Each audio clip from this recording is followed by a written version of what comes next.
యాడికి?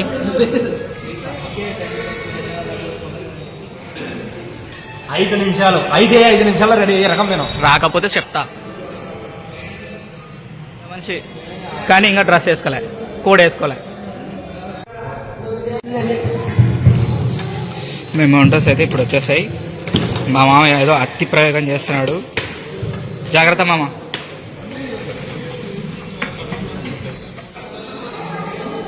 ఈ వీడియోలో నేను ఎక్కువ కనపడను, ఎందుకంటే నేనే వీడియో తీస్తున్నది.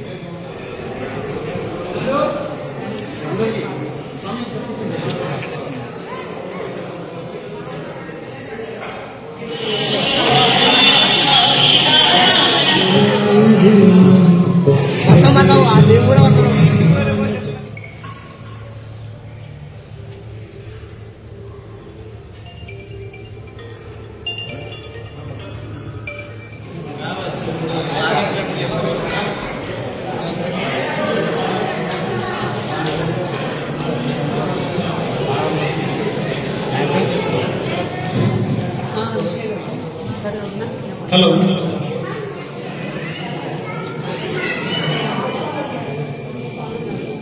లైఫ్ రక్త సహాయ బృందం మరియు లైఫ్ యువత సేవా సమితి తరఫున ధన్యవాదాలు తెలుపుతూ, అలాగే ఈరోజు దేవుడు అవకాశం కల్పించాడు. సో ఇప్పుడు ఈ కార్యక్రమం కేవలం ఒక 2 గంటల్లో ముగిద్దాము.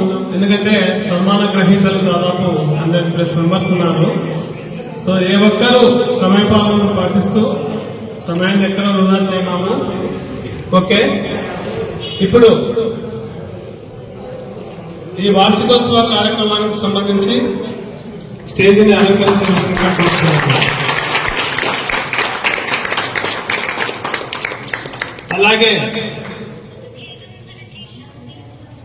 అలాగే వేరు నుంచి తల్లి వేరు నుంచి ఉద్భవించినటువంటి యంగ్ డైనమిక్ హీరోలు లైఫ్ యువనేతర సేవా సమితి ఈ సంవత్సరం ఎన్నికైనటువంటి ప్రెసిడెంట్ అయినటువంటి తిరుమలేశ్ గారిని రావాల్సిందిగా.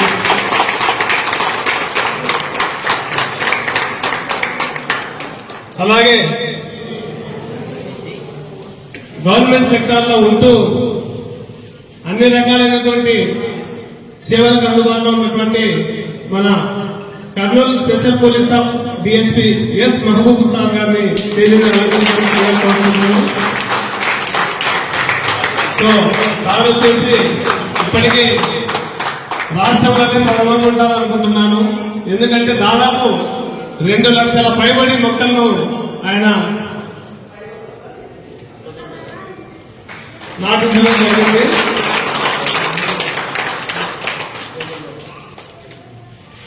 సో అలాగే మన లైఫ్ గైడ్ అసోసియేషన్ గౌరవాధ్యక్షులైనటువంటి హుస్సేన్ రెడ్డి సార్ గారిని అందించి ఈ కార్యక్రమం ఇక్కడ జరుపుకోవడానికి మనకు పర్మిషన్ ఇచ్చినటువంటి రోటరీ క్లబ్ వ్యవస్థాపక అధ్యక్షులైనటువంటి గుండా గోపాల్ సార్ గారిని స్టేజీని అలంకరించవలసిందిగా కోరుతున్నాను.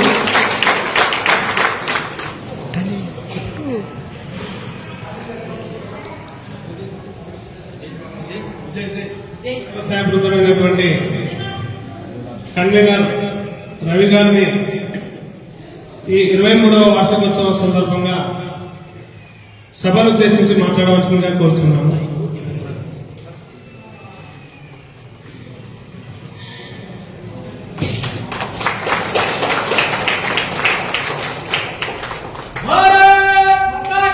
జై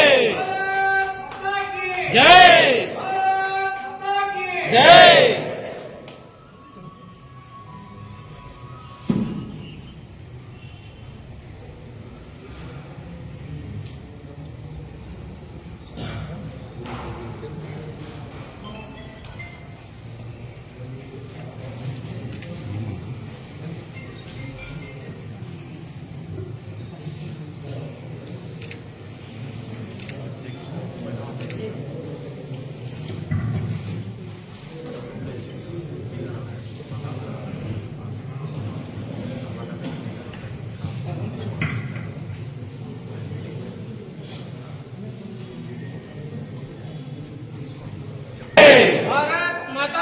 जय भारत माता की जय. వందే మాతరం సుజలాం సుఫలాం మలయజ శీతలాం సస్యశ్యామలాం మాతరం వందే మాతరం సుప్రజోష్ణాం పులకితయామిని ఉల్లకుసుమిత సృమదల శోభిని సుహాసిని సుమధురభాషిని సుగదాం వరదాం మాతరం వందే మాతరం వందే మాతరం. వార్షికోత్సవం సంబంధించిన విషయాలు అనుకోండి, వీటన్నింటినీ సంక్షిప్తంగా వివరించవలసిందిగా లెటరవేద గారిని కోరుచున్నాను. నమస్కారం, నా పేరు రవికుమార్. నా బ్లడ్ గ్రూప్ O పాజిటివ్. నేను ఇప్పటికీ 119 సార్లు రక్తదానం చేయడం జరిగింది.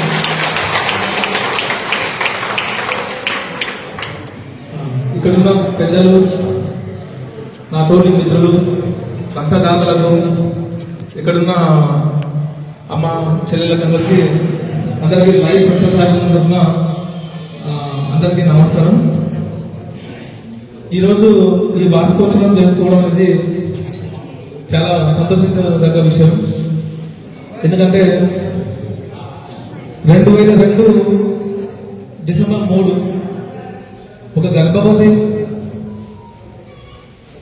ఆమెకు ఎక్కువ బ్లీడింగ్ అయ్యి చనిపోయే పరిస్థితిలో ఉన్నప్పుడు వాళ్ళ బంధువులు ఎవరు రక్తం ఇవ్వక ఆమె వదిలేసి వెళ్ళినప్పుడు మొట్టమొదటిసారి రక్తదానం చేయడం జరిగింది 2002లో డిసెంబర్ 3. ఆ రోజు మొదలైన ప్రస్థానం తోటి మిత్రులతో 20 మందితో మొదలైంది. అలాగా ఒకరు ఆ సహకారంతో ముఖ్యంగా పెద్దలు గౌరవ హుస్సేన్ గారు, గౌరవ వెంకటరామరెడ్డి గారు, పెద్దలు ఇక్కడ ఉన్న ప్రతి ఒక్కరు, మన గుండా గోపాల్ గారు, మా మిత్రులు ప్రతి ఒక్కరు, ఇక్కడ ఐస్కమాల్ సార్ రాలేదు, ఐస్కమాల్ ప్రతి ఒక్కరు ఆ రోజు ఏం తెలియని సమయంలో మొట్టమొదటి క్యాంపు పెడితే, ఈ 2003లో క్యాంప్ పెడితే ఫస్ట్ టైం 29 మంది మాత్రమే రక్తదానం చేశారు. దాన్ని ఇవ్వడానికి కూడా ఇంట్లోకి వెళ్ళి ఒక్కొక్కరిని తీసుకొచ్చి ఫ్రెండ్స్ అందరం కలిసి తీసుకొచ్చి రిక్వెస్ట్ చేసుకొని బంగిపోయి తీసుకొచ్చాము. అటువంటి స్థానం నుంచి ఇప్పుడు రక్తదానం పెడితే 100, 150, 200, హైయెస్ట్ 303 మంది రక్తదానం చేశారు ఇక్కడ ఇంత చిన్న టౌన్లో. చాలా గొప్ప విషయం. అలా రక్తదానంలో అదొక నేత్రదానం విషయంలో, నేత్రదానం కూడా ఇట్లా బ్యాచెస్ పెట్టిన వాడిని ఐడల్ అని చెప్పేసి 2006లో పురుషోత్తం అని చెప్పేసి వాళ్ళ తమ్ముడికి డెంగ్యూ అటాక్ అవ్వడం, ఆ అబ్బాయికి 23 సంవత్సరాల అబ్బాయికి, అబ్బాయి లాస్ట్ ఆ ఇన్స్పిరేషన్ తో అరే ఒక బ్యాచెస్ పెట్టిన లాభం లేదు, చనిపోయిన వాళ్ళని పోయి మనం మోటివేట్ చేస్తే ఇట్లా కూడా, అంటే నేను చనిపోయినాక ఇస్తే ఇద్దరు 2 కళ్ళు ఇస్తాను కదా, ఖచ్చితంగా మనం ఇంటికి వెళ్ళి చనిపోయిన వాళ్ళని మోటివేట్ చేస్తే తప్పకుండా ఇంకా ఎంతోమంది యువగతాలను ఆ రోజు మొదలైన ప్రస్థానం కొన్ని 100 మంది ఇప్పుడు నేత్రదానం చేయడం జరిగింది.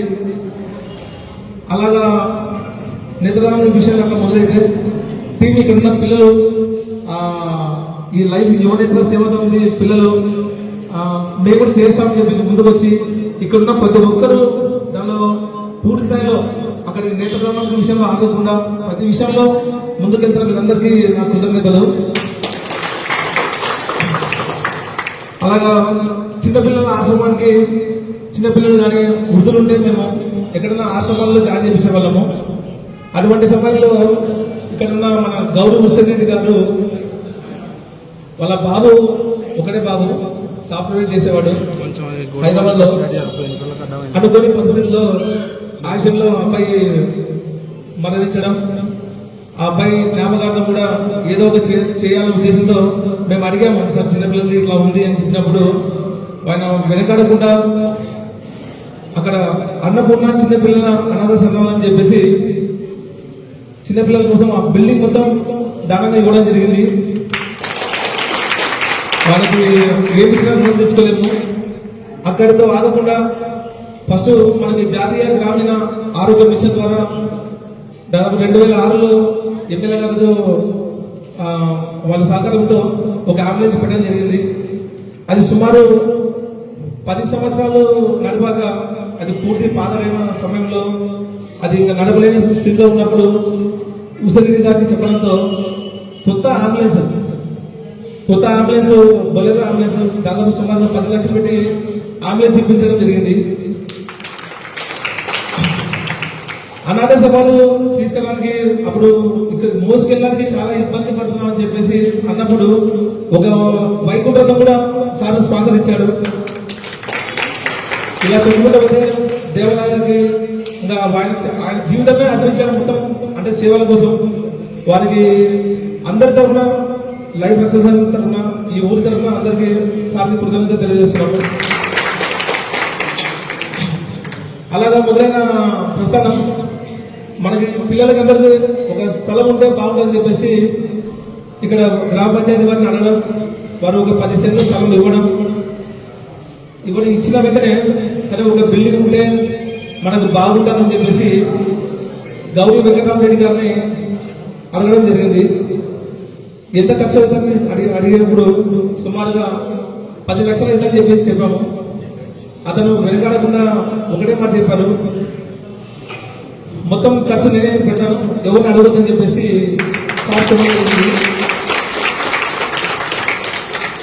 అలా వర్క్ స్టార్ట్ అయ్యాక 10 లక్షలు అయిపోయినా స్లాబ్ కూడా పర్లేదు. అసలు ఏమైనా మంది అడిగినందుకు ఆయన ఒప్పుకున్నారని చెప్పేసి యాక్చువల్లీ మా ఆలోచన 50 లోపల అడుగుదామని అనుకున్నాం సార్ని. మళ్ళీ పోయి కలిసాం సార్ని బిల్డింగ్ స్టార్ట్ కాకముందే. సార్ మీరు ఏమైనా తొందరపడి చెప్పారేమో, మేమైతే మీరు ఒక 50 ఇచ్చినా మాకు సంతోషమే, ఊళ్ళో ఎవరు అడిగినా కొంచెం దాదాలు ఇస్తారనుకున్నాము అని అన్నప్పుడు ఇది నాకు ఒక అవకాశం, దయచేసి నేను ఆ ఉద్దేశం కూడా లేదు, ఇది నాకు వచ్చిన అవకాశం అదృష్టం చెప్పడం. సుమారుగా 10 లక్షల కాలం మొదలయ్యేది 18,63,000 వరకు మొత్తం సారే స్పాన్సర్ ఇచ్చాడు.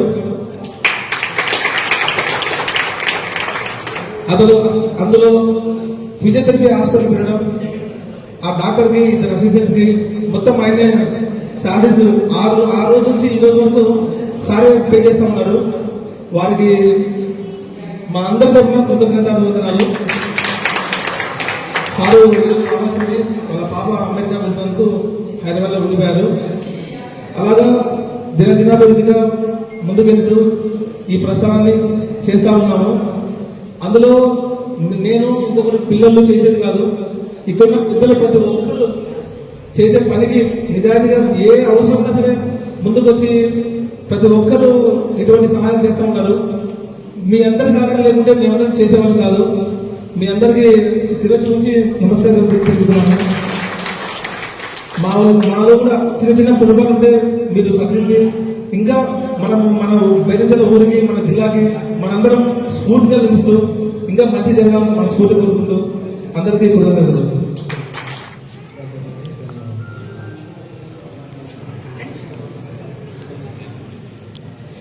అసలు అంటే కొత్త వాళ్ళు, పాత వాళ్ళు, తెలిసిన వాళ్ళు, తెలియని వాళ్ళు ఎవరికైనా సమయం అనేది తెలియాలనే ఉద్దేశంతోనే స్టార్టింగ్ నుంచి సో మెయిన్ సంస్థలతో మాట్లాడాల్సి వస్తుంది. సో లైఫ్ యువనేతల సేవా సమితి తరఫున ట్రెజరర్ గా ఉన్నటువంటి యంగ్ డైనమిక్ హీరో నచ్చలేమో వాళ్ళని తగ్గేదే లేదు. సో అక్బర్ బాషా గారిని వచ్చి సభలు చేసి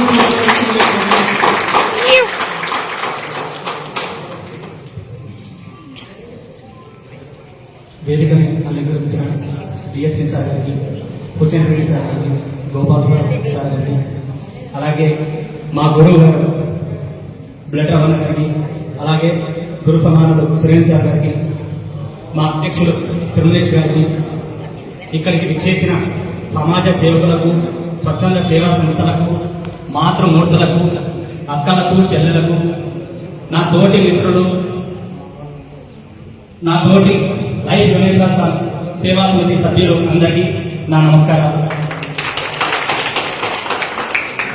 నా పేరు సయ్యద్ అక్బర్. నా బ్లడ్ గ్రూప్ వచ్చేసి AB నెగిటివ్. ఇక్కడికి ఇచ్చేసిన అందరికీ దాదాపుగా AB నెగిటివ్ ఎంత రేట్ గ్రూప్ అనేది తెలుసు. నేను ఇప్పటికీ 22 సార్లు రక్తదానం చేశాను.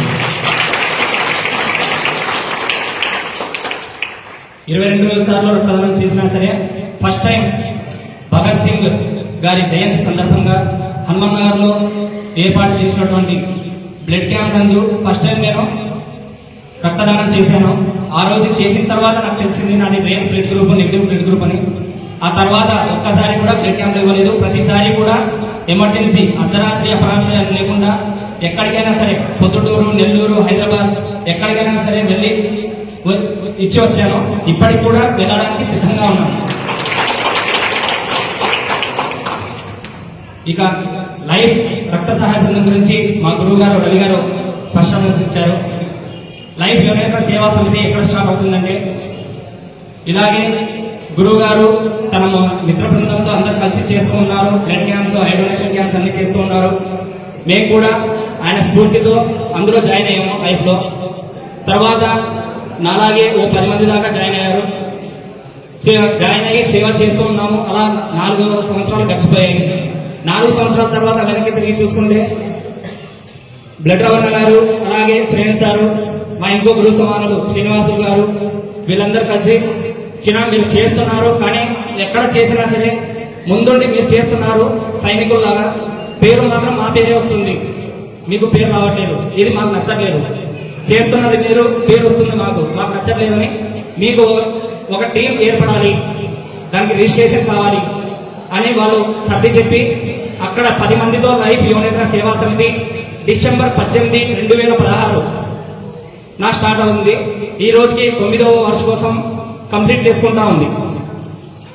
అలా 10 మందితో స్టార్ట్ అయిన లైఫ్ యువనేత్ర సేవా సమితి ఇప్పటి వరకు దాదాపు 100 మందిని గ్రూప్ లో జాయిన్ చేసుకోవడము, అందులో యాక్టివ్ మెంబర్స్ దాదాపు 30 మంది ఇక్కడ కనిపిస్తూనే ఉన్నాము. ఇంకా 70 మంది ఎనీ టైం ఎనీవేర్ మేము హెల్ప్ఫుల్ గా ఉన్నామని ఎల్లప్పుడూ సహాయం చేస్తూనే ఉన్నారు. అలాగే మేము లైఫ్ మరియు లైఫ్ యువనేత్ర సేవా సమితి మొత్తం కలుపుకొని ఇప్పటి వరకు దాదాపుగా 80 సార్లు బ్లడ్ క్యాంప్స్ ఏర్పాటు చేశాము. ప్రతిసారి కూడా 80 బ్లడ్ క్యాంప్స్ ఏర్పాటు చేసినా సరే అందులో ఖచ్చితంగా ప్రతిసారి కూడా సెంచరీ 100 యూనిట్లు కలెక్ట్ చేయడం మాత్రం వెనకడుగు వేయం. బేకల్చర్ల అంటే బ్రాండ్, దేనికి బండలకు, అలాగే బేకల్చర్ల అంటే బ్రాండ్ దేనికి బ్లడ్ డొనేషన్ క్యాంప్లకు, ఐ డొనేషన్ క్యాంప్లకు. అలాగే లైఫ్ యువనేత్ర చేస్తున్న ముఖ్య కార్యక్రమం ఏంటంటే నేత్రదాన అవగాహన కార్యక్రమాలు, నేత్రదానం చేయించడం. ఇలాగా ఇప్పటి వరకు బేకల్చర్ల మరియు చుట్టుపక్కల పల్లెలతో కలిపి దాదాపు 700 మందికి చూపు లేని వారికి చూపుని ప్రసాదించిన ఘనత మనమే. ఇలా 700 మందికి చూపునిచ్చి రాష్ట్రంలోనే 2వ స్థానంలో నిలిచాము నేత్రదానంలో. అలాగే బ్లడ్ డొనేషన్ క్యాంప్ లో మండల స్థాయిలో ఎండాకాలం బ్లడ్ ఇవ్వడానికి చాలా మంది వెనుకడుగు వేస్తారు. అలాంటి సమయంలో కూడా 2018 మే నెలలో మండు టెండర్లో కూడా 305 యూనిట్లు కలెక్ట్ చేసి మండల స్థాయిలో 2వ స్థానంలో నిలిచారు. దాని తర్వాత సహాయం చేస్తున్నటువంటి గౌరవ్ రెడ్డి గారి ద్వారా ఫ్రిజర్ బాక్స్ కానివ్వండి, అలాగే అనాథ శరణాలయాలు కానివ్వండి, మానసిక స్థితి లేని ఒక అమ్మాయి అయితే మానసిక స్థితి లేకుండా మన భుగానపల్లి స్పీకర్ తాండ దగ్గర తిరుగుతూ ఉందని చిన్న ఇన్ఫర్మేషన్ వచ్చింది. ఇన్ఫర్మేషన్ వచ్చిన 5 గంటల లోపు ఆమెది అనంతపురం పక్కన చిన్న పల్లె. ఆమె చెప్పిన మాట ఒకే ఒకటి, మాది అనంతపురము, వాళ్ళ పల్లె పేరు అంటే సిటీలోనే ఒక ఏరియా పేరు చెప్పింది. అంతకు మించి ఆమె పేరు కూడా ఆమె చెప్పలేని స్థితిలో ఉంది. అలాంటి స్థితిలో ఉన్న ఆమెను ఇక్కడ ఉన్నటువంటి ఎవరైతే వచ్చారో సమాజ సేవకులు, అలాంటి వారి ద్వారా అనంతపురంలో ఈ నగర్లో ఈ అమ్మాయి పేరు ఇలా ఉంది అని చేసి కేవలం ఆమె చెప్పిన 5 గంటల లోపు ఆమె కుటుంబ సభ్యులకు అప్పగించడం జరిగింది. దానికి అప్పటి ఎస్ఐ శ్రీనివాసరావు గారు చాలా సహాయం చేశారు మాకు డిపార్ట్మెంట్ తరఫున. ఆయన కూడా ఈ సభాపూర్వకంగా ధన్యవాదాలు. అలాగే కరోనా సమయంలో గ్రామీణ వైద్యుల ద్వారా ఇంటింటి సర్వే చేపట్టి ప్రతి ఒక్కరి ఇంట్లో ఏదన్నా కరోనాకు సంబంధించిన వ్యాధి లక్షణాలు ఉన్నాయా, ఉంటే ఏంటి, వాళ్ళని క్వారంటైన్ పంపించడం, సరైన చికిత్స చేయించడం, వాళ్ళు భయపడకుండా ఎందుకంటే కరోనా సమయంలో ఎలా వచ్చింది అంటే చిన్న జ్వరం వచ్చినా కరోనా వచ్చిందని భయపడి చనిపోయిన వాళ్ళు కూడా చాలా మంది ఉన్నారు. అలాంటి వాళ్లకు గ్రామీణ వైద్యుల సహాయంతో దాదాపు 15 నుంచి 20 రోజులు ప్రతి పల్లె సిటీ మొత్తం తిరిగి ఇంటింటికి సర్వే, వ్యాపార పారిశ్రామికవేత్తలు కానివ్వండి, ఇప్పుడు బేరంచర్లో ఎవరైతే స్వయంగా సహాయం చేయాలి అనుకుంటున్న ప్రతి ఒక్కరి దగ్గర నుంచి రూపాయల దగ్గర నుంచి ₹1,00,000 దాకా కూడా కలెక్ట్ చేసి ఆ రోజున తినడానికి తిండి లేక ఉన్నటువంటి నిరుపేదలకు, రోడ్డు సైడ్ వాళ్లకు, అలాగే ప్రతి రోజు కూడా గులాయిల్లో ఉన్నటువంటి వానరులకు ప్రతి ఒక్కరికి ఆ రోజు ఎవరు కూడా ఆకలితో పడుకోకూడదని సరుకులుగా కూడా పంపిణీ చేయడం జరిగింది. ఇవన్నీ చేస్తున్న కార్యక్రమాలన్నింటినీ కూడా లైఫ్ యునైటెడ్ సేవా సమితి మరియు లైఫ్ స్వచ్ఛంద సేవా సంస్థ ఆధ్వర్యంలో బేతంచెర్లో ఉన్నటువంటి మిగతా స్వచ్ఛంద సేవా సంస్థల ద్వారా, సమాజ సేవకుల ద్వారా వారు లేకపోతే మేము ఇంత దూరం రావాలి అనేది చాలా కష్టం. ఎందుకంటే బండి నడవాలంటే దానికి ఆయిల్ పోయాలి. ఆ ఆయిల్ అనేది మాకు ఇక్కడ ఉన్నటువంటి బేతంచెర్లో ఉన్నటువంటి వ్యాపారులు కానివ్వండి, పారిశ్రామికవేత్తలు కానివ్వండి, ఇక్కడ వేదికల నుంచి మా గురువులు హుసేన్ రెడ్డి గారు, రామిరెడ్డి గారు, ఇంకా చాలా మంది ఉన్నారు, చలవరెడ్డి గారు రాలేదు ఇక్కడికి. ఇలాంటి వాళ్ళందరూ సహాయంతోనే మేము ఇంత దూరం వచ్చాము. మీరు లేకపోతే మేము లేము. మేము మీరు ఇలాగే సహాయం చేస్తూ ఉంటే మేము ఇంకా ముందుకు వెళ్ళి ఇప్పుడు 5వ నేషన్లో 2వ స్థానంలో ఉన్న మేము మొదటి స్థానానికి వస్తాము. అలాగే ఇప్పటివరకు మండల స్థాయిలో 2వ స్థానం 305 యూనిట్లు కలెక్ట్ చేయడం, తర్వాత నెక్స్ట్ 500 యూనిట్లు అదే సమ్మర్లో ఏర్పాటు చేసి ఖచ్చితంగా మేము ఆ రికార్డు బ్రేక్ చేయగలమని చెబుతూ సెలవు తీసుకుంటున్నాను.